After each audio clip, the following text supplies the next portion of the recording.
Hi hello welcome to studio 18 news. నేను మీ భరత్.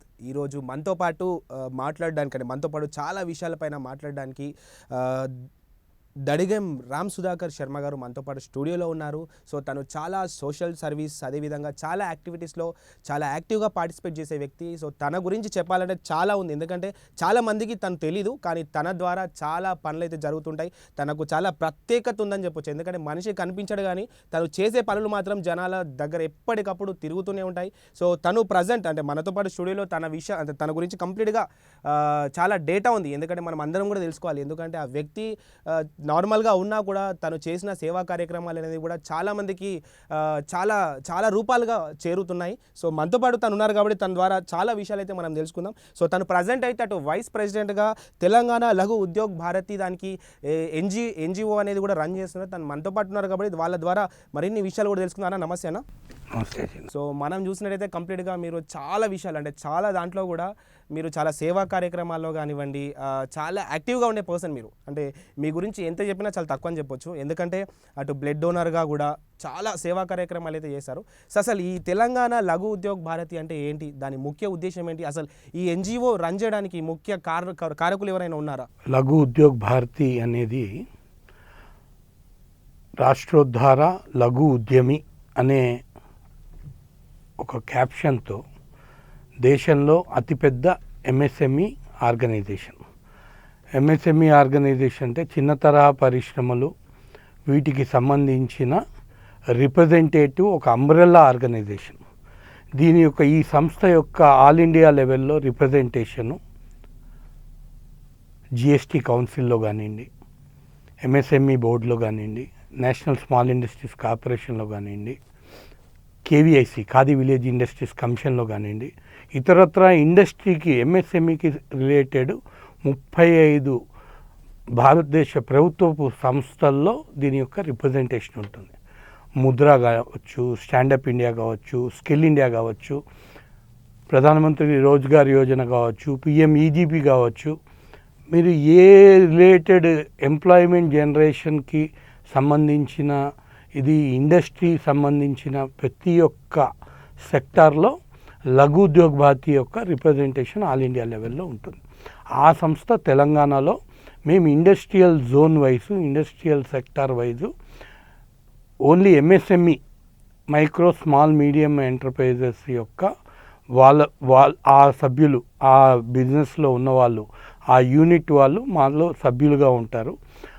కామన్గా ఉండే సమస్యలు, కామన్గా ఇప్పుడు జిఎస్టీ కొంతమంది ఎగ్ ట్రేస్ మ్యానుఫ్యాక్చరర్స్ ఉన్నారు భద్రాచలం దగ్గర, కొత్తగూడెం భద్రాచలంలో. వాళ్ళది 12%కి జిఎస్టీ ఉండేది. తర్వాత వాళ్ళు 5%కి చేయడంలో లఘు ఉద్యోగ్ భారతి సెంట్రల్ గవర్నమెంట్కి రిప్రజెంటేషన్ ఇచ్చి ఎన్నోసార్లు దాని మీద ప్రయత్నం చేసి 5%కి అయింది ఆఖరికి. ఇంత మునుపు 18% ఉండేది గ్రానైట్, మార్బుల్. తెలంగాణ నుంచి ఇక్కడ రిప్రజెంటేటివ్స్, ఇక్కడ ఎంపీలు, వేరే గత ప్రభుత్వంలో ఉన్న వాళ్ళు కూడా లఘు ఉద్యోగ్ భారతి ద్వారా అప్రోచ్ అయ్యి లఘు ఉద్యోగ్ భారతి ద్వారా కేంద్ర ప్రభుత్వాన్ని రిక్వెస్ట్ చేసి ఆ యొక్క రిప్రజెంటేషన్ ద్వారా గ్రానైట్, మార్బుల్ ఇది కూడా 12%కి రావడం జరిగింది. అట్లాంటివి ఎన్నో కార్యక్రమాలు. And one nation one tax అనేది కూడా లఘు ఉద్యోగ్ భారతి యొక్క ట్యాగ్ లైన్ ఇది, వన్ నేషన్ వన్ ట్యాక్స్. ఇందులో మీరు ముఖ్యంగా చూసినట్టయితే అటు బిఎస్ఎస్ఎఫ్ అనే ఒక ఎన్జిఓని కూడా రన్ చేస్తున్నారు. అందులో చాలామంది పేద పిల్లలకు, అటు వాళ్ళకి అంటే మిడిల్ క్లాస్ పర్సన్స్ కాబట్టి చాలామందికి అటు సహాయం కూడా చేస్తున్నట్టుగా తెలుస్తుంది. అంటే ఎలాంటి సహాయాలు చేస్తున్నారు మీరు? వాళ్ళకి డబ్బు సహాయమే చేస్తున్నారా, ఎడ్యుకేషన్ సహాయం చేస్తున్నారా, అంటే మెడికల్ సహాయం లాంటివి ఎలాంటి సహాయాలు చేస్తున్నారు మీ ఎన్జిఓ నుంచి? బిఎస్ఎస్ఎఫ్ ఎన్జిఓ అనేది, నేను మొన్నటిదాకా జనరల్ సెక్రటరీగా ఉండేవాడిని 2 టైమ్స్, ఇప్పుడు వైస్ ప్రెసిడెంట్గా ఉన్నాను. బిఎస్ఎస్ఎఫ్ ఎన్జిఓ భారత్ సేవా సహకార్ ఫోరం 1,13,000 మంది వాలంటీర్స్ 2 తెలుగు రాష్ట్రాల్లో ఉన్న అతిపెద్ద సంస్థ. మా చైర్మన్ పేరు బసవరాజ్ శ్రీనివాస్ గారు. బసవరాజ్ శ్రీనివాస్ గారికి ఇంకో పేరు, వారికి ఉన్న బిరుదు మాస్క్ మ్యాన్ ఆఫ్ ఇండియా. 59 లక్షల ఫేస్ మాస్కులు వితరణ చేసిన సంస్థ. 12 లక్షల హోమియో మెడిసిన్ డోసేజ్ వితరణ చేసిన సంస్థ. 45,000 గ్రాసరీ కిట్స్, 30,000 పైన food kits, regular continuous service journey. ఈ యొక్క బిఎస్ఎస్ఎఫ్ యొక్క మెయిన్ మోటో వచ్చేసేసి కామన్ సిటిజన్ ప్రొటెక్షను మరియు జై జవాన్, జై కిసాన్, జై నౌజవాన్, జై గోమాత, వీటి మీద క్యాప్షన్ మీద ఈ యొక్క లక్ష్యాలతో పనిచేసే సంస్థ బిఎస్ఎస్ఎఫ్. దీంట్లో 12 మంది ట్రస్టీలు ఉన్నారు, ఒక 30 మంది పెద్ద వాళ్ళు, మేజర్ జనరల్సు, పెద్ద న్యాయవాదులు, నేషనల్ మెడికల్ కమిషన్ మెంబర్సు, ఇట్లాంటి వాళ్ళు దీంట్లో అడ్వైజర్స్గా ఉన్నారు. ఈ సంస్థ బసవరాజ్ శ్రీనివాస్ గారు ఈ మాస్క్ మెన్ ఆఫ్ ఇండియా అనే కాకుండా నేషనల్ కల్చర్ మినిస్ట్రీ కూడా 2022లో ఇచ్చిన నేషనల్ కల్చర్ అవార్డు కూడా ఈ సంస్థకి రావడం జరిగింది. భారత్ గౌరవ్ పురస్కార్ అనేది కూడా ఈ సంస్థకి చేసిన సేవలకు గాను దొరికింది. మరియు ఈ ఎడ్యుకేషన్ స్కాలర్షిప్స్ కానివ్వండి, కొద్దిగా మెరిట్ స్కాలర్షిప్స్, లేకపోతే హెల్త్ అసిస్టెన్స్, మెడికల్ అసిస్టెన్స్. మేము కోవిడ్ టైంలో ఎన్నో గవర్నమెంట్ హాస్పిటల్స్తో కలిసి పనిచేసాము. ఇప్పుడు నాకు 47 ఏళ్ళ వయసు, నేను ఎక్స్ రెజ్లర్ని, ఎక్స్ బాక్సర్ని, నాకు బీపీ లేదు, షుగర్ లేదు, రెగ్యులర్ బ్లడ్ డోనర్ని, rare blood group directory run చేస్తున్నాము. మేము బ్లడ్ ప్లాస్మా కానివ్వండి, 12 రకాల ఉచిత సర్వీసులు కానివ్వండి, వేరే సంస్థలతో కలిసి కూడా కోవిడ్ టైంలో 1, 2, 3 వేవ్స్లో కూడా మేము పనిచేసిన సంస్థ మాది. అండ్ ఇందులో చూసినట్టయితే అటు కోవిడ్ టైంలో కూడా మీరు చాలామందికి సహాయ సహకారాలు అయితే మీ ఎన్జిఓ ద్వారా అయితే అందజేయడం అయితే జరిగింది. సో అది మేము చాలా వరకు అయితే విన్నాం దాని గురించి. ఎందుకంటే అటు పార్టీ పరంగా చేస్తారా, లేకపోతే మీరు పర్సనల్, అంటే కొంతమంది ఏమంటున్నారంటే ఇటువంటి ఎన్జిఓలు రన్ చేసేది కూడా పార్టీ ఫండ్ ఇస్తేనే, అక్కడ నుంచి వచ్చే ఫండ్నే వీళ్ళు ఇలా యూజ్ చేస్తున్నారని చెప్పడం జరుగుతుంది. ఎంతవరకు నిజం అనుకోవచ్చు? ఇది మాకు సంబంధించి బిఎస్ఎస్ఎఫ్ అనే ఎన్జిఓ మాకు నాన్ పొలిటికల్, ఏ పార్టీతో సంబంధం లేదు. అన్ని పార్టీల్లో మిత్రులు ఉన్నారు. మా చైర్మన్ గారికి కానివ్వండి, మాకు కానివ్వండి, మా ఇతర ట్రస్టీలకు కానివ్వండి, మా మెంబర్లకు కానివ్వండి, కోర్ మెంబర్లకు కానివ్వండి. కానీ మాకు ఇంకో విషయం, వింతైన విషయం మీకు తెలియాల్సింది, మీ ద్వారా సమాజానికి తెలియాల్సింది ఏంటంటే, ఒక 20-25 కోట్లు పైన సేవ జరిగింది.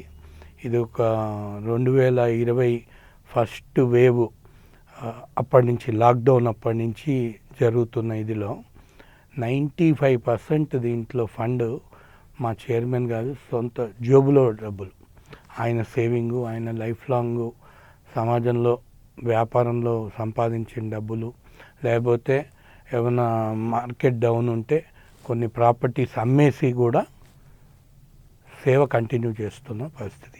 ఇప్పుడు సిఎస్ఆర్లకి వాటికి అప్లై చేస్తున్నాము. కానీ ఇంకా మేము సిఎస్ఆర్ల మీద దాని మీద కాకుండా అంతా కూడా ఓన్ ఫండ్స్, మా చైర్మన్ యొక్క ఓన్ ఫండ్స్ తోటే చేస్తూ వస్తుంది. కొంతమంది వెల్ విషర్స్ అప్పుడప్పుడు అడపా ఏదన్నా ఇది చేస్తే తప్ప మిగతాదేమీ అంతా కూడా ఓన్ ఫండే, పార్టీలతో సంబంధం కూడా ఏం లేదు. ఓకే. అండ్ ఇంకొకటి ముఖ్యంగా చూసినట్టయితే అటు ఇండియన్ రెడ్ క్రాస్ సొసైటీలో కూడా మీరు లైఫ్ మెంబర్గా ఉన్నారు. అంటే అది ఆ ట్యాగ్ ఎట్లా వచ్చింది మీకు? అంటే ఏదైనా రక్తదానం చేయడం వలన, లేకపోతే ఏదైనా మీరు ఎవరైనా పర్టికులర్ ఇంత పర్సన్స్ అని రిఫర్ చేయడం వల్ల మీకు అటువంటి ట్యాగ్ ఇచ్చారా? అంటే ఏంటి దాని ప్రాముఖ్యత ఏంటి, అసలు దాని ఎజెండా ఏంటి? Red cross society, international red cross society ఎన్నో సేవా కార్యక్రమాలు చేసే అంతర్జాతీయ ఎన్జిఓ. 2 ఎన్జిఓలు ప్రపంచవ్యాప్తంగా, పెద్ద ఎన్జిఓలు ప్రపంచవ్యాప్తంగా మనం దైనందిన జీవితంలో మనల్ని ప్రభావితం చేసేవి. రెడ్ క్రాస్ సొసైటీ ఒకటి, ప్రపంచం మొత్తంలో భారతదేశంలో అతి ముఖ్యంగా ప్రతి ప్రాంతాన్ని, ప్రతి వ్యక్తిని స్పృశించే సంస్థ రాష్ట్రీయ స్వయం సేవక్ సంఘ్, ఆర్ఎస్ఎస్. ఎన్నో విధాలుగా ఎన్నో విధానాల్లో ప్రతి ఒక్క సెక్టార్ని, ప్రతి ఒక్క వ్యక్తిని స్పృశించే సంస్థలు. ఈ 2 సంస్థల యొక్క స్ఫూర్తి కూడా నా జీవితంలో ఇది ఉంది. సంస్కారం నేర్చుకున్నది తల్లిదండ్రులు ఇచ్చిన సంస్కారం, పెద్దలు ఇచ్చిన సంస్కారంతో పాటు ఆర్ఎస్ఎస్ ఇచ్చిన సంస్కారం పాత్ర ప్రభావం కూడా జీవితంలో చాలా ఉంది.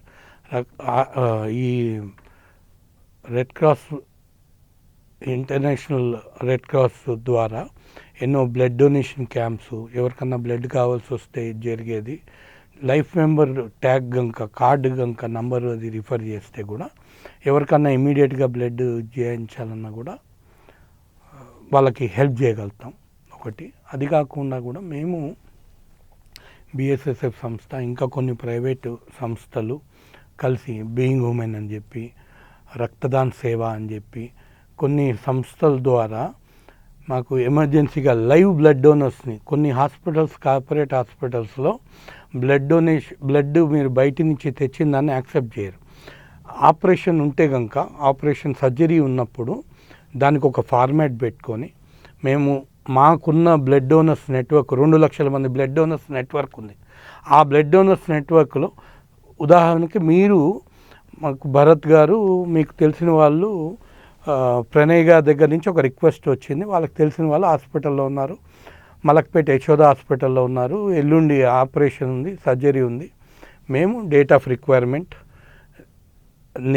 Name of the patient, age, blood group, number of units, purpose, hospital name and area, Yashoda, Malakpet, please help, call 2 numbers, attendant numbers ఇచ్చి వెరిఫైడ్ బై బిఎస్ఎస్ఎఫ్, రక్తదానం, బీయింగ్ ఉమెన్, శ్రద్ధ, ఇట్లా మేము ఒక మెసేజ్ లాగా తెప్పించుకొని ఆ మెసేజ్ని మేము 2 లక్షల మందికి చేస్తాం. Within half an hour 40 minutes మేము వాట్సాప్లో వర్క్ చేయాలి. దాని మీద సోషల్ మీడియాలో వర్క్ చేస్తే ఒక్క రిక్వెస్ట్ వస్తే ఆ 40 minutes మేము వర్క్ చేసిన దానికి గంటలో మీకు 2 లక్షల మందికి చేరుతుంది. ఆ చేరిన దాంట్లో నుంచి ఆ ఏరియా యశోద మలక్పేటకి దగ్గరలో ఉన్నవాళ్ళు, కేర్ బంజారా హిల్స్లో, పంజగుట్ట నిమ్స్కి, గాంధీ హాస్పిటల్కి దగ్గరలో ఉన్న వాళ్ళు వెళ్ళి ఫోన్ చేసి, ఇదంతా వాలంటరీ సర్వీస్, ఎక్కడ ఒక్క రూపాయి ఎవరు అడగరు, ఎవరు ఇవ్వకూడదు. జనరల్గా మనం చూసినట్టయితే కొన్ని బ్లడ్ డొనేషన్స్ కూడా కొంచెం డబ్బు తీసుకొని అమ్ముతారు అని చెప్పి కూడా చాలా విషయాలు విన్నాం. ఇది రెడ్ క్రాస్ సొసైటీలో అయితే కొన్ని బ్లాక్ దందా కూడా అంటే జరిగింది పలుమార్లు అని చెప్పి కూడా కొన్ని వార్తలు అయితే వచ్చాయి. అది ఎంతవరకు నిజం అనుకోవచ్చు? లేదు, 80% ఇది నిజం కాదు. ఇది అంతర్జాతీయ సంస్థ. ఇది రెడ్ క్రాస్ దానికి గవర్నర్ గారి పర్యవేక్షణలో జరుగుతుంది. రెడ్ క్రాస్ అనేది ప్రతి రాష్ట్రంలో గవర్నర్ గారి చైర్మన్షిప్లో జరుగుతుంది. చాలా డిసిప్లిన్డ్ ఆర్గనైజేషన్స్, చాలా డిసిప్లిన్డ్, చాలా highly dedicated, highly service oriented organisation. And ముఖ్యంగా చూసుకున్నట్టయితే అటు అయోధ్య రామ మందిరంలో కూడా చాలా మీది కీలక పాత్ర ఉందండి. ఎందుకంటే అటు దాని గురించి అటు హిందూ ధర్మాన్ని మనం కాపాడుకోవాలన్న నేపథ్యంలో అటు చాలా కొన్ని సంవత్సరాల కళ అనుకోవచ్చు. అటు ఫైనల్లీ అటు అయోధ్యలో మన రామ మందిరం రావడం అనేది కూడా తెలుగువారు గర్వించదగ్గ అదొక మంచి అదనుకోవచ్చు. బట్ ఇప్పుడు ఫైనల్లీ అటు అయోధ్యలో మన రామ మందిరం కూడా వచ్చింది కాబట్టి అందులో మీ పాత్ర కూడా చాలా కీలకంగా ఉందని అయితే మనకు తెలుస్తుంది. అంటే అందులో మీ ఎలా చేశారంటే అది రావడానికి అంటే మీ వంతుగా మీరు ఎటువంటి సహాయ సహకారాలు అందించారు? రాములు వారు ప్రతి ఇంటికి, ఈ దేశానికి పెన్నిది. అలాంటి రాములు వారి గుడి ఆయన సొంత జన్మించిన రామ జన్మభూమిలో మందిర నిర్మాణం సాకారం కావడానికి 500 సంవత్సరాలు, ఎన్నో యుద్ధాలు, ఎన్నో బలిదానాలు తర్వాత జరిగింది. దీంట్లో నాది ఉడత ఇది అవకాశం. రాములు వారు మరియు ఆర్గనైజేషను ఆ మూమెంట్లో జరిగిన సేవా కార్యక్రమాల్లో భాగంగా నిధి సమర్పణ అభియాన్లో ప్రతి ఇంటి, ప్రతి గడప నుంచి 10 రూపాయలు మొదలుకొని ఇది చేసిన దాంట్లో దానికి ఆ సమర్పణ అభియాన్లో కూడా కార్యకర్తగా పనిచేసి ఉండే. మరియు తర్వాత అక్షింతల వితరణ కార్యక్రమంలో కూడా ఆ అభియాన్లో కార్యకర్తగా పనిచేసి ఉండే. జూబ్లీస్ నగర్ దాంట్లో. ఆ తర్వాత రాములు వారి కృప. నా పేరు యాక్చువల్గా దడిగం సుధాకర్ శర్మ. దడిగం సుధాకర్ తర్వాత న్యూమరాలజీ ప్రకారం ఇప్పుడు 40 ఏళ్ల క్రితం దైవజ్ఞ శర్మ గారు శర్మ యాడ్ చేశారు. మా ఇంట్లో ఎవరికి కూడా శర్మ అనేది లేదు. తర్వాత యాడ్ చేశారు. అది నమ్మకం మీద అదే కంటిన్యూ అవుతూ వస్తుంది. తర్వాత ఈ అయోధ్యలో రాముల వారి 2 అభియాన్లలో పాల్గొనడం వల్ల నాకు రాముల వారి అనుగ్రహంతో అప్పుడే సంకల్పం అనుకున్నాను. గుడి పూర్తిగా నిర్మాణం అయిన తర్వాత నా పేరు రామ్ యాడ్ చేసుకుంటాను, రామ్ సుధాకర్ శర్మ అని చేసుకుంటా అని చెప్పి. అయితే మనం డాక్యుమెంట్స్లో కానీ అంత ఈజీగా మార్చలేం. పిల్లల సర్టిఫికేట్స్లో కానీ ఒక దగ్గర 10th దాంట్లో నాకు ఒక అమ్మాయి కంచి యూనివర్సిటీలో మెడిసిన్ చేస్తుంది, ఇంకో అమ్మాయి శిశు మందిర్ విద్యార్థి, 2 అమ్మాయిలు. అయితే డాక్యుమెంటేషన్లో మళ్ళీ ప్రాబ్లమ్స్ రాకుండా ఉండేందుకు రామ్ సుధాకర్ శర్మ, డాక్యుమెంట్స్ దాంట్లో సుధాకర్ శర్మ ఉంది. ఏదో రోజు నేను గెజెట్లో చేంజ్ చేయించుకోవాలనేది నా సంకల్పం. ఇది జరుగుతున్న కాలంలోనే నాకు భగవంతుడి అనుగ్రహంతో అయోధ్యలో ఒక కమిటీ, కంచిపీఠం, తిరుమల తిరుపతి దేవస్థానం మరియు చిన్మయ సేవా ట్రస్ట్ ముగ్గురి ఆధ్వర్యంలో అయోధ్యలో ఒక మహాయాగం జరిగింది లాస్ట్ ఇయర్. ఆ యాగంలో కూడా మా బసవరాజ్ శ్రీనివాస్ గారు BSSF చైర్మన్, ఆయన కమిటీ మెంబర్గా, నేను కూడా కమిటీ మెంబర్గా దాంట్లో మహాయాగంలో 1 రోజుల పాటు అయోధ్య నగరంలో ఉన్నాను. దాంట్లో 1200 మంది ఋత్విక్కులు, 1 ఎకర్లో యాగశాల, దీంట్లో శ్రీ మహానారాయణ దివ్య రుద్ర సహిత శతసహస్ర చండీ విశ్వశాంతి మహాయజ్ఞం జరిగింది. కలియుగంలో మొదటిసారి జరిగింది.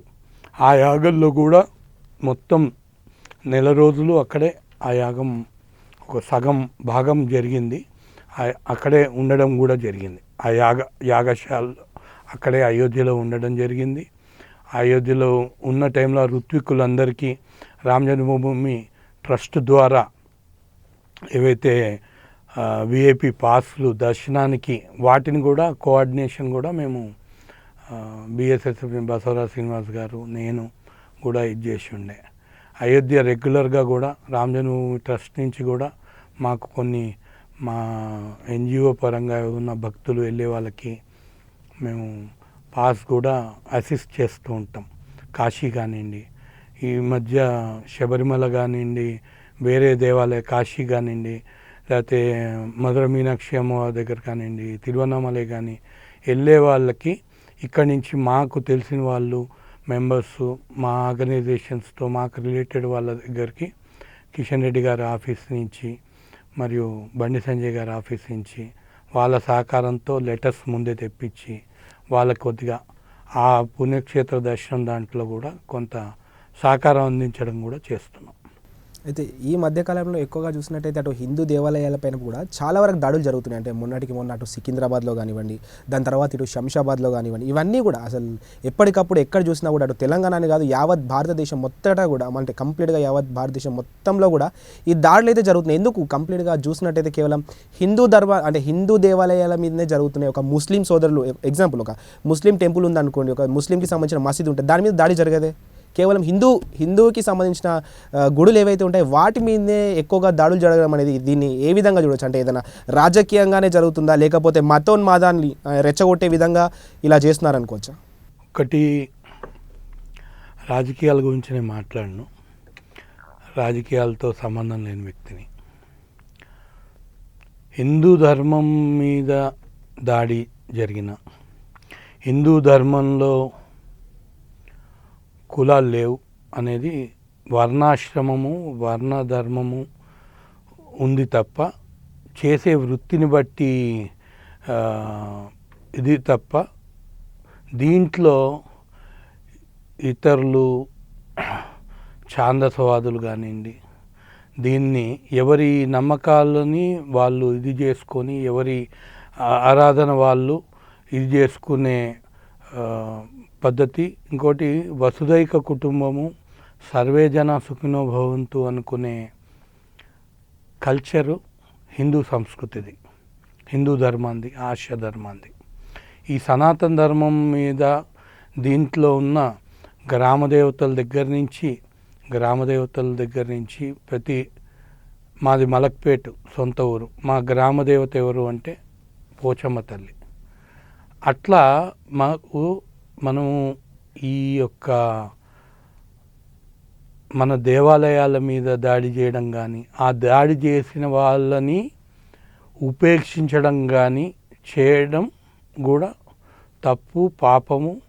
ఆ పాపంలో భాగం పంచుకున్నట్టే ఎవరైతే సపోర్ట్ చేసిన వాళ్ళు. దీన్ని మనసా వాచ మంచి నిర్మలమైన ఉదయంతో, పెద్ద మనసుతో ఇట్లాంటివి జరిగిన వాళ్ళకి, చేసిన వాళ్ళకి, ఇట్లాంటి తప్పులు చేసిన వాళ్ళకి శిక్ష విధించాలి. మళ్ళీ కాకుండా చూడాల్సిన ఉద్దేశం ఉంది. దీంట్లో రాజకీయాలు చేసే విధంగా అధికారంలో ఉన్నవాళ్ళు చేయకూడదు. అధికారంలో ఉన్నవాళ్ళు ఈ యొక్క ప్రతి ఒక్కరూ అందరూ సమాజంలో భాగమే కాబట్టి, హిందువులైనా ఇతర మతస్థులైనా అందరూ సమాజంలో. అండ్ మేజర్ ఇది హిందూ దేశం, మేజర్ జనాభా హిందువులు ఉన్నారు. వారి యొక్క హక్కులను కూడా కాలరాయడం అమానుషం. హిందూ దేవాలయాలపైన దాడి, హిందూ ధర్మం పైన, ఈ దేశం పైన దాడిగానే ఆలోచించాల్సిన అవసరం ఉంది. ఐక్యత కూడా అవసరం, సంఘటన ఉండాలి. ఆ సంఘటన ద్వారానే మనం ఎంతో మంచి కార్యక్రమాలు చేయగలుగుతాం. సంఘటన ద్వారానే కష్టాలు పోగొట్టుకోగలుగుతాం. సంఘటన ద్వారానే సంతోషాన్ని పొందగలుగుతాం. ఐక్యత ద్వారా, సంతోషం, దీని ద్వారా, సేవాభావం ద్వారా,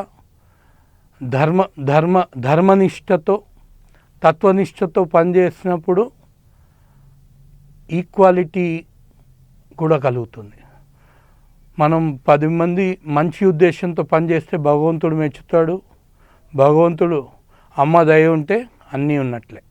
ఇప్పుడు ఆర్ఎస్ఎస్లో మనం చూసుకున్నట్టయితే ప్రధానంగా కంప్లీట్గా హిందువులే ఉంటారు కదా, అంటే ముస్లింలు పెద్దగా కనిపించరు.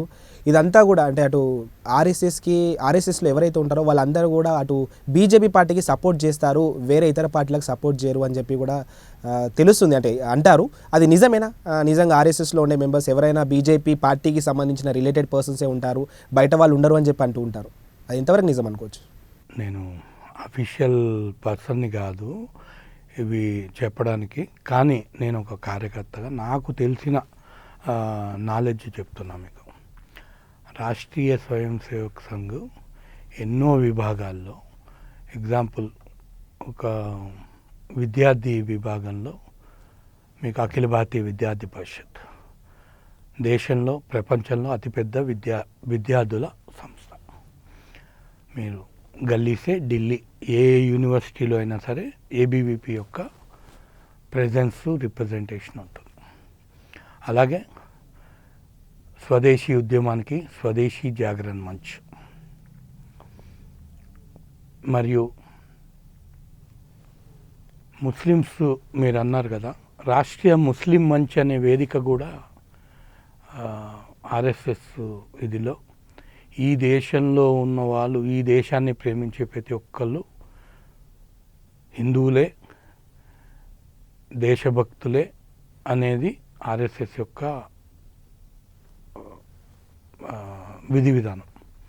దాంట్లో ఎన్నో విభాగాలు, భారతీయ మజ్దూర్ సంఘ్, భారతీయ కిసాన్ సంఘ్, ఇప్పుడు మీకు స్ఫూర్తి చెందిన సంస్థలు, లఘు ఉద్యోగ్ భారతి, ఇట్లా ఒక్కొక్క సెక్టార్లో ఒకటి. బీజేపీ కూడా సంఘం యొక్క, ఆర్ఎస్ఎస్ యొక్క స్ఫూర్తిని పొంది ఆర్ఎస్ఎస్ యొక్క నేషనలిస్టిక్ అప్రోచ్తో ఇది చేసే ఒక పొలిటికల్ సంస్థ బీజేపీ.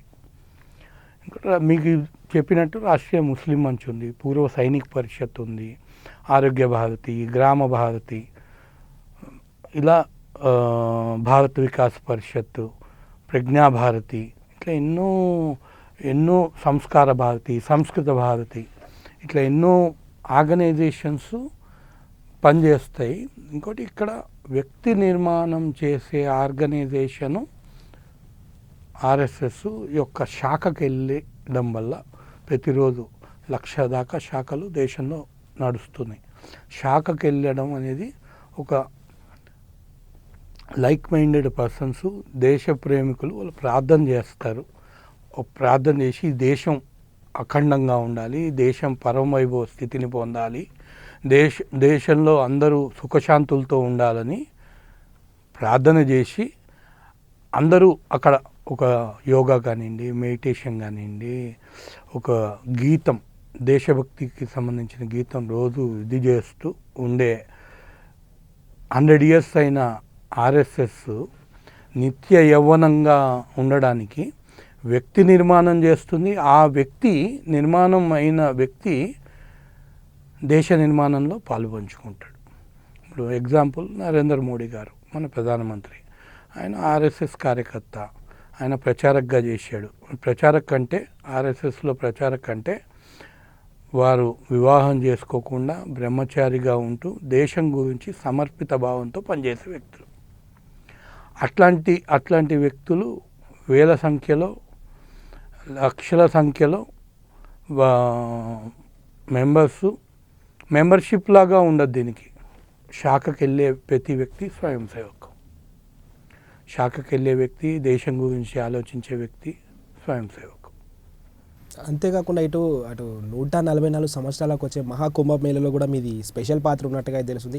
తెలంగాణకి సంబంధించిన వాళ్ళ చాలామంది కోరిక అక్కడికి వెళ్ళడం అనేది కూడా చాలా పెద్దది అనుకోవచ్చు. ఎందుకంటే చాలామందికి అక్కడ దర్శన భాగ్యంగా అంటే పుణ్యస్నానాలు చేయడానికి చాలామందికి మీరు హెల్ప్ చేశారు, మీ సహాయ సహకారాలు అందించారనేది చెప్తున్నారు. అంటే ఎలాంటి సహాయ సహకారాలు అందించారు, అంటే ఏ విధంగా వాళ్ళకి ఎటువంటి సహాయాలు చేస్తారు మీరు? మేము పనిచేసిన ఇది ఏంటంటే అందరితో పాటుగా మాకు కూడా మహాకుంభమేళ 144 సంవత్సరాల ఒకసారి వచ్చే మహాకుంభమేళ, దీన్ని చూడాలి, మనం ఆ నది స్నానం చేయాలి, మనం తరించిపోవాలి, ఫ్యామిలీతో సహా వెళ్ళాలి అనేది ఒక ఇదైతే ఉత్తరప్రదేశ్ గవర్నమెంట్ చేసిన ఏర్పాట్లు, దాని గురించి మనం సోషల్ మీడియాలో వగైరా చూసిన ఇది, మరియు పెద్దలు సీనియర్ న్యాయవాది ఇప్పుడు ప్రస్తుత మాజీ ఎమ్మెల్సీ రామచంద్రరావు గారి సహకారం, మరియు కేంద్ర మంత్రులు కిషన్ రెడ్డి గారు, బండి సంజయ్ గారి సహకారంతో చాలామంది ఎవరైతే మాకు తెలిసిన వాళ్ళు, మాకు రిలేటెడ్ ఎన్జిఓస్లో సేవా కార్యకర్తలు వగైరా ఎవరైతే ఉన్నారో వాళ్ళందరూ ఎవరన్నా మమ్మల్ని అప్రోచ్ అయిన వాళ్ళకి కాశీలో కానివ్వండి, అయోధ్యలో కానివ్వండి దర్శనాలు, ఘాట్ విఐపి ఘాట్ దగ్గర, కుంభమేళాలో ఘాట్ దగ్గర వాళ్ళ లెటర్స్, అక్కడ మళ్ళీ వాటిని వెట్టింగ్ చేయించడం, ఆ కోఆర్డినేషను ఇది కూడా మేము చేశాం. నేను కానివ్వండి, ఇంకొంతమంది దాని మీద మా సంస్థల నుంచి, బిఎస్ఎస్ఎఫ్ నుంచి అట్లా ఇది చేసాం. అది కాకుండా మాకు ఫ్యామిలీతో మేము చాలామంది వెళ్ళాలని మాకు కోరిక ఉండేది. అయితే మేము అక్కడ కుంకుమార్చన చేస్తుండే. మాకు తెలిసిన స్వామి అభిషేక్ బ్రహ్మచారి మహారాజ్, అప్పుడు మేము స్పెషల్ ట్రైన్స్ ట్రై చేసాం. ట్రైను ఒక కోచ్ అలాట్ చేయించుకోవడానికి ట్రై చేసాం, రిక్వెస్ట్ చేసాం, కిషన్ రెడ్డి గారి త్రూ ఇది చేసాం. తర్వాత కిషన్ రెడ్డి గారి సహకారంతో, రామచంద్రరావు గారి ఆయన రిఫరెన్స్ మీద, గుడ్ రిఫరెన్స్ మీద, బండి సంజయ్ గారి సహకారంతో మేము 100 మంది, ఒక కోచ్ ప్లస్ ఒక 30 మంది ఎక్స్ట్రా, 100 మంది మా మెంబర్స్ చాలామంది మేము కుంభమేళాకి లాస్ట్ 26వ తారీఖు అయిపోతుందంటే ఫిబ్రవరి 26వ తారీఖు మేము 22వ తారీఖు ఇక్కడి నుంచి బయలుదేరి వెళ్ళి స్పెషల్ ట్రైను 72 మంది ఒక కోచ్కి ఫస్ట్ ఆయన ఇది చేయించారు కిషన్ రెడ్డి గారు. మేము కుంకుమార్చనకి వెళ్దాం అనుకున్న వాళ్ళం, ఆ టైం మ్యాచ్ కాలేదు మాకు. తర్వాత మేము శ్యామలా నవరాత్రుల్లో వెళ్దాం అనుకున్న వాళ్ళం. తర్వాత కుంభమేళా టైంలో ఆ 1 మంత్ టైంలో వెళ్ళాము. మేము దర్శనం చేసుకున్నాము. చాలా చాలా అసలు చెప్పలేని ఇంత రష్లో ఇంత ఇదిలో ట్రైను లేట్ అయ్యి వచ్చేటప్పుడు స్పెషల్ ట్రైన్ కొద్దిగా లేట్ అయ్యి కొంత ఇదైంది కానివ్వండి. ఎంత ఇది ఉన్న ఇంత కోట్ల మంది జనం, ఒక్కొక్క రోజు 1 కోటి మంది జనం వచ్చిన దగ్గర కూడా మనం ఏ విధమైన ఇబ్బంది లేకుండా కొద్ది ఇబ్బంది మనం ఆ ఓపిక చేసుకొని, మా కజిన్ వాళ్ళ మదరు ఆవిడ 88 ఏళ్ళు పెద్ద ఆవిడ, ఆవిడ కూడా వచ్చింది. ట్రైన్లో వెళ్ళాం. మేము స్లీపర్ ఇది అవుతుంది అనుకుంటే కిషన్ రెడ్డి గారి సహకారంతో మాకు థర్డ్ ఏసీ ఇది దొరికింది. చాలా నీట్గా ఇది దొరికింది మాకు. నార్త్ ఆల్మోస్ట్ వెళ్ళిపోయిన తర్వాత ఉత్తరప్రదేశ్లో ఎంటర్ అయిన తర్వాత కొన్ని చోట్ల ట్రైన్ ఇది చేసి జనాలు ఎక్కువ ఉండడంతో ఈ బోగిల్లోకి ఎక్కేయడం అట్లా ఇది చేస్తుండే.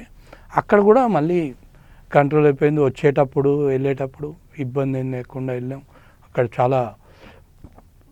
చాలామంది మమ్మల్ని ఆశీర్వదించారు. జన్మధన్యమైంది. మేము 144 సంవత్సరాల ఇది చేసుకున్నాం.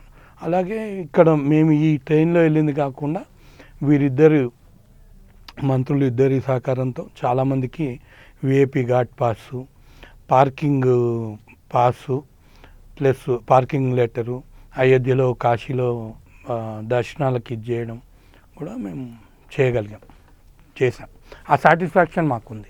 అంతే. ఎందుకంటే అంటే ఇది 144 సంవత్సరాలకు వచ్చేది కాబట్టి అటు ఈసారి వెళ్ళిన వాళ్ళు మళ్ళీ నెక్స్ట్ సారి వచ్చేసరికి కూడా ఉండరు కాబట్టి లిటరలీ చాలామంది అక్కడ దర్శనం చేసుకోవడం అనేది కూడా, వాళ్ళు ఆ పుణ్యస్నానం చేయడం అనేది కూడా వాళ్ళు ఒక డ్రీమ్ అనుకోవచ్చు. ఎందుకంటే చాలామందికి అది ఉంటుంది. ఎందుకంటే ప్రతి ఒక్క హిందువుగా పుట్టిన ప్రతి ఒక్కరికి ఉంటుంది. కానీ ఈసారి స్పెషల్గా ఏంటంటే అటు కంప్లీట్గా ఇండియాతో పాటు ఇతర వేరే దేశాల నుంచి కూడా వచ్చినట్టుగా అది తెలుస్తుంది. అది మీకు ఏమైనా ఐడియా ఉందా? అంటే ఎంతమంది వచ్చారు ఇతర విదేశాల నుంచి కూడా? అంటే 65 కోట్ల మంది పైన వచ్చారనేది 65 కోట్ల మంది పైన వచ్చారనేది దేశంలో మనం విన్న ఫిగర్స్, మనం విన్నది గవర్నమెంట్ ఇది. అక్కడికి వచ్చిన వాళ్ళు అన్ని ఘాట్లు, అన్ని విఐపి ఘాట్లు అంతా చాలా నీట్గా, చాలా హైజీనిక్గా. అసలు మేము నీళ్ళు కూడా తీసుకొచ్చాము. అసలు ఎక్కడ ఇది లేదు. దాంట్లో బోట్లో వెళ్ళి ముందాక వెళ్ళి అక్కడ ఘాట్ దగ్గర స్నానం చేసి వచ్చి దానికి కొన్ని విధానాలు ఏదైతే గవర్నమెంట్ ఇది చేసిందో వాళ్ళు సేఫ్టీ మేజర్స్ దాన్ని పాటించి ఇది చేసిన వాళ్ళకి ఎవరికి ఇబ్బంది కాలేదు, అక్కడ ఎవరికి ఇబ్బంది కూడా కాలేదు. చాలా నీట్గా ఇది జరిగింది. ముఖ్యంగా సార్ అటు మేజర్గా చాలామందికి ఒక క్వశ్చన్ అనేది ఎక్కువగా ఉంటుంది. అంటే సరస్వతి శిశు మందిర్ స్కూల్స్, పాఠశాలలు అయితే చాలా ఎక్కువగా ఉంటాయి మన తెలంగాణ రాష్ట్రంలో అండ్ ఇతర రాష్ట్రాల్లో చూసినా కూడా. అంటే ఏంటి అసలు ఈ స్కూళ్ళకి సంబంధించి ఏదైనా పార్టీకి సంబంధించిన ఫండ్ ఏమైనా ఇక్కడికి వస్తుందా? అంటే ఇది కంప్లీట్గా హిందూ ధర్మానికి సంబంధించిన లెసన్స్, అంటే కంప్లీట్గా హిందూ ధర్మానికి సంబంధించిన సబ్జెక్ట్స్ రిలేటెడే ఇందులో ఉంటాయి. ఇందులో కంప్లీట్గా అటు ఉదయం మనం మార్నింగ్ చేసే ప్రేయర్ దగ్గర నుంచి ఈవినింగ్ అయ్యే ప్రతి ఒక్కటి కూడా హిందూ ధర్మానికి సంబంధించిన దాని గురించే మాట్లాడతారు, ఇతర దాని గురించి మాట్లాడని చెప్పి చెప్తుంటారు. సరస్వతి శిశు మందిర్ స్కూల్స్, సరస్వతి విద్యాపీఠము, విద్యాభారతి అనే ఆల్ ఇండియా వింగ్లో భాగంగా చాలా డిసిప్లిన్డ్ స్కూల్స్. మీకు ఒక ఎగ్జాంపుల్ చెప్పాలంటే, మీకు కేంద్ర మంత్రి బండి సంజయ్ గారు సరస్వతి శిశు మందిర్ పూర్వ విద్యార్థి, దేశంలో పూర్వ విద్యార్థి. అలాగే వేరే పార్టీల్లో ఉన్నవాళ్ళు, ఇతరత కాంగ్రెస్లో ఉన్నవాళ్ళు, టీఆర్ఎస్లో ఉన్నవాళ్ళు, నేను విన్నది చేసింది. హరీష్ రావు గారు, కేటీఆర్ గారు కూడా శిశు మందిర్లో చదువుకున్న వాళ్ళు. నల్గొండ ఎంపీ రఘువీర్ రెడ్డి గారు కూడా శిశు మందిర్ విద్యార్థి. ఎగ్జాంపుల్. అయితే ఈ దేశంలో ఇప్పుడు ఉన్న ఆర్మీ చీఫ్ కూడా ద్వివేది గారు, ఆయన కూడా శిశు మందిర్ విద్యార్థి. Schooling world's largest schooling alumni Saraswati శిశు మందిర్ స్కూల్స్. సదాచారం అనే ఒక సబ్జెక్ట్ ఉంటుంది. ఆ సబ్జెక్టు జీవితాంతం ఒక మనిషిని గైడింగ్ ఫోర్స్గా వ్యక్తిని తీసుకెళ్ళే వ్యవస్థ ఆ స్కూలు ఆ సబ్జెక్ట్లో ఉంది. సదాచారం అంటే మన రూట్స్ని మనం మర్చిపోకుండా, మనం ఇది ఓన్లీ హిందువులు కాదు, నేను చూస్తున్న స్కూళ్ళు, నేను ఇది చేస్తున్న, నాకు అవుట్ ఆఫ్ ప్యాషన్ నేను ఆ స్కూల్స్ యొక్క అడ్మిషన్స్ కానివ్వండి, చాలా రీజనబుల్ స్కూల్ ఫీజు. ఎంత మధ్యలో బీపీఎల్ ఇదిలో అంటే గవర్నమెంట్ స్కూల్స్ ఇది కన్నా కూడా కొద్దిగా ఫీజు ఇదితో చాలా క్వాలిటీ ఎడ్యుకేషను, చాలా సదాచారం అనే సబ్జెక్ట్ కానివ్వచ్చు, లేకపోతే అకాడమిక్గా వాళ్ళు ఎన్నో కాంపిటీషన్స్లో వాటిలో ఇది చేయడం కానివ్వండి, స్కూల్ గ్రౌండ్స్ స్పోర్ట్స్ యాక్టివిటీస్లో కానివ్వండి. ఇంకోటి దేశం మొత్తంగా ఈ స్కూల్స్ ఉండడం వల్ల వీళ్ళ ప్రెజెన్స్, వీళ్ళ యొక్క ఇది రోజు రోజుకి పెరుగుతున్న స్కూల్స్ సంఖ్య, లేకపోతే విద్యార్థులు ఇక్కడి నుంచి ఈ ఎలుమ్ని వరల్డ్స్ లార్జెస్ట్ ఎలుమ్ని అనడానికి కారణం ఏంటంటే, ఎన్నో తెలంగాణలో నాకు తెలిసినంత వరకు 175-200 స్కూల్స్ ఉన్నాయి. దేశం మొత్తంలో 30,000 దాకా స్కూల్స్ ఉన్నాయి. ఇట్లాంటి విద్యా సంస్థ ఇంకోటి వినలేదు, ఇంకోటి ఇది లేదు. అక్కడ చాలా రీజనబుల్లో క్వాలిటీ ఎడ్యుకేషన్ జరుగుతుంది. సదాచారం అనే సబ్జెక్టు రోజు తల్లిదండ్రులను గౌరవించాలి, గురువుని గౌరవించాలి, రోజు దీపారాధన చేయడం, స్తోత్రాలు చదివించడం వాళ్ళతో చేస్తారు. ఇందులో మనకు ముఖ్యంగా చూసుకున్నట్టయితే అటు హర్ ఘర్ స్వదేశీ ఘర్ ఘర్ స్వదేశీ అనేది కూడా ముఖ్యంగా కొద్ది రోజుల క్రితం చాలా వినిపించింది. అంటే దీని ముఖ్య ఉద్దేశం ఏంటి, అసలు మెయిన్ ఎజెండా ఏంటి అనుకోవచ్చు? ఈ హర్ ఘర్ స్వదేశీ ఘర్ ఘర్ స్వదేశీ అనేది ప్రధానమంత్రి గారి డిపి కానివ్వండి, మీరు చాలామంది ప్రభుత్వంలో ఉన్న అధికారులు, మంత్రులు అందరి యొక్క డిపి అదే ఉంటుంది ఇప్పుడు దేశం మొత్తంలో. దానికి కారణం ఏంటంటే, ఆత్మనిర్భర్ భారత్ సంకల్ప్ అభియాన్ అనేది గవర్నమెంట్ ఆఫ్ ఇండియా ఒక ఇనిషియేటివ్గా చేస్తోంది. ఆ కార్యక్రమంలో భాగంగా ఎక్కడెక్కడ మీకు ఒక వికసిత్ భారత్కి వెళ్ళడానికి, దాని ఆ గోల్ని అచీవ్ కావడానికి ప్రిపేర్ చేయడానికి, యువతని గ్రోత్ ఇంజిన్స్గా ప్రిపేర్ చేయడానికి, ఎంపవర్ చేయడానికి, జాబ్స్ రూపేణా ఏమేమి జాబ్స్ ఉన్నాయి ఎంపవర్ చేయడానికి, వాళ్ళని సెల్ఫ్ ఎంప్లాయ్మెంట్ ద్వారా ఎంపవర్ చేయడానికి, స్టార్టప్స్ ద్వారా ఇది చేయడానికి, దాంట్లో ఉన్న గవర్నమెంట్ స్కీమ్స్ ద్వారా ఇది చేయడానికి, మరియు స్వదేశీ సంకల్ప్ని కలిగించడానికి, స్వదేశీ లోకల్ ఫర్ వోకల్గా ఇది చేయడానికి. హర్ ఘర్ స్వదేశీ ఘర్ ఘర్ స్వదేశీ అంటే ప్రతి ఇంటా స్వదేశీ, ఇంటింటా స్వదేశీ. స్వదేశీ ఉత్పత్తులు ద్వారా మన జీడిపి గ్రోత్ జరుగుతుంది. మనము స్వావలంబితో, ఆత్మనిర్భర్తో, సెల్ఫ్ రిలయంట్ భారత్గా ఉండడానికి ఇది గవర్నమెంట్ ఆఫ్ ఇండియా యొక్క ఇనిషియేటివ్. దాంట్లో ఇది సెప్టెంబర్ 25 నుంచి డిసెంబర్ 25 వరకు జరిగే మూమెంట్, గవర్నమెంట్ ఆఫ్ ఇండియా యొక్క ఇనిషియేటివ్. దీంట్లో నేను ఇక్కడ తెలంగాణ ప్రాంతం నుంచి ఆత్మనిర్భర్ భారత్ సంకల్ప అభియాన్లో హర్ ఘర్ స్వదేశీ ఘర్ ఘర్ స్వదేశీ దాంట్లో కన్వీనర్గా నేను కూడా ఈ యొక్క మూమెంట్, టెంపరీ యొక్క ఈ మూమెంట్ దాంట్లో కూడా వర్క్ చేస్తున్నాను. అండ్ ఇక్కడ చాలామంది అంటే జనరల్గా చూసుకున్నట్టయితే ఇప్పుడు యూత్ కూడా చాలామంది ఇటు చెడిపోతున్నారు అనుకోవచ్చు ఈ జనరేషన్లో. ఎందుకంటే అటు దేవాలయాల మీద కానివ్వండి, ఇవన్నీ రీల్స్ పిచ్చితో కూడా ఎక్కడ పోయినా కూడా, అటు మొన్న తిరుపతిలో ఇచ్చే ప్రసాదం విషయంలో కానివ్వండి, అక్కడ దేవాలయాల దగ్గర కూడా సెల్ఫీలతో రీల్స్ చేయడం అనేది కూడా ఇది ఎంతవరకు కరెక్ట్ అనుకోవచ్చు? అంటే ఇది నిజంగా వీళ్ళు చేస్తుంది కరెక్టేనా? వాళ్ళు ఆత్మవిమర్శ చేసుకోవాలండి. మనం భగవంతుడి నమ్మేవాడికి ఆస్తికుడు, నాస్తికుడు ఉంటారు. రెండు రకాలు ఉంటారు. ఆస్తికుడు అనేవాడు ఒక శక్తి నడిపిస్తోంది, ఒక శక్తి.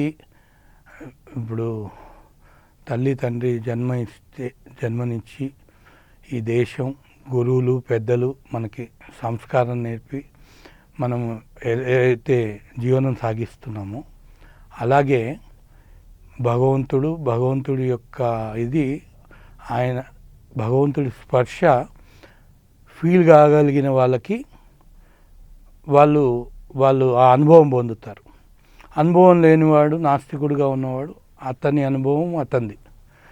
కానీ ఈ భగవద్ అనుగ్రహము, మంచి విధి విధానము, దేశభక్తి, హిందూ సనాతన ధర్మ దృష్టి, తత్వనిష్ట, చేసే పనిలో సంకల్ప శుద్ధితో పనిచేస్తే, దేశభక్తి అంటే లోకల్ ఫర్ వోకలు, ఈ స్వదేశీ సంకల్పు ఇవన్నీ ఎందుకంటే మనం ఉన్న పరిస్థితి నుంచి మనం ఇంకొక మెట్టు ఎదగడానికి దోహదపడే విధానాలు ఇవన్నీ. ఖచ్చితంగా సార్. ఖచ్చితంగా మనం చూసినట్టయితే మీరు చేసిన కార్యక్రమాలు కానివ్వండి, మీరు ప్రజెంట్ చేసిన సోషల్ సర్వీస్ కానివ్వండి, అసలు చెప్పలేదు అనుకోవచ్చు. ఎందుకంటే ఒక విషయం మీరు ఇందాక అడిగారు, మళ్ళీ దాన్ని మీకు నేను మళ్ళీ గుర్తు చేస్తున్నా. దీంట్లో ఇంకొక ఇది స్వావలంబి భారత్ అభియాన్ అనేది ఒక మూమెంట్ దేశంలో నడుస్తుంది. వాటి స్వావలంబి భారత్ అభియాన్ నేను తెలంగాణ ప్రాంతంలో లఘు ఉద్యోగ్ భారతి తరఫున ఈ మూమెంట్లో ఒక 10 మంది కార్యవర్గ సభ్యుల్లో నేను ఒకడిని. ఈ ఎన్జిఓస్ ఒక 19 ఎన్జిఓస్ డిఫరెంట్ వాక్స్ ఆఫ్ లైఫ్లో వర్క్ చేసే ఎన్జిఓస్ కలిసి ఇందాక చెప్పినటువంటి ఆర్ఎస్ఎస్ సంస్థ 100 సంవత్సరాల సంస్థ యొక్క స్ఫూర్తితో నడిచే మూమెంట్ ఇది. ఇది పబ్లిక్ మూమెంట్. దీనికి పార్టీలతో వగైరాలతో సంబంధం లేనిది, పొలిటికల్ కానిది. ఇది స్వావలంబి భారత్ అభియాన్ అంటే స్వావలంబి దేశంలో India's largest, biggest, longest movement for self reliant Bharat. ఈ యొక్క మూమెంట్ ద్వారా ప్రతి జిల్లా స్వావలంబన కేంద్రాలు ఈ 19 ఎన్జిఓస్ కలిసి పనిచేసి స్వదేశీ జాగరణ్ మంచ్, లఘు ఉద్యోగ్ భారతి, అఖిల భారత విద్యార్థి పరిషత్తు, భారతీయ మజ్దూర్ సంఘం, సహకార భారతి మరియు ఇట్లాంటి సంస్థలు, కొన్ని ఎన్జిఓస్, బిఎస్ఎస్ఎఫ్ లాంటి ఎన్జిఓస్ కూడా కలిసి పనిచేస్తున్న ఈ మూమెంట్ ద్వారా 37 కోట్ల మంది యువత ఈ దేశంలో ఉంటే ఆ నిత్య యవ్వనమే మంచి యవ్వనమైన దేశం ప్రపంచంలో భారతదేశం అయితే 2047 వరకు వికసిత్ భారత్ కావాలి, విశ్వగురు కావాలి. ఇప్పుడు 4th లార్జెస్ట్ ఎకానమీగా ఉన్న దేశం మొదటి స్థానానికి రావాలి అంటే ఈ యొక్క మూమెంట్ ద్వారా 10 ట్రిలియన్ ఎకానమీ బిల్డ్ చేయాలని, 10 ట్రిలియన్ ఎకానమీ ప్లస్ 37 కోట్ల యువతని ఒక గ్రోత్ ఇంజిన్స్గా 3 రకాలుగా జిల్లా స్వావలంబన కేంద్ర అంటే మీకు చిన్న ఎగ్జాంపుల్ చెప్తా.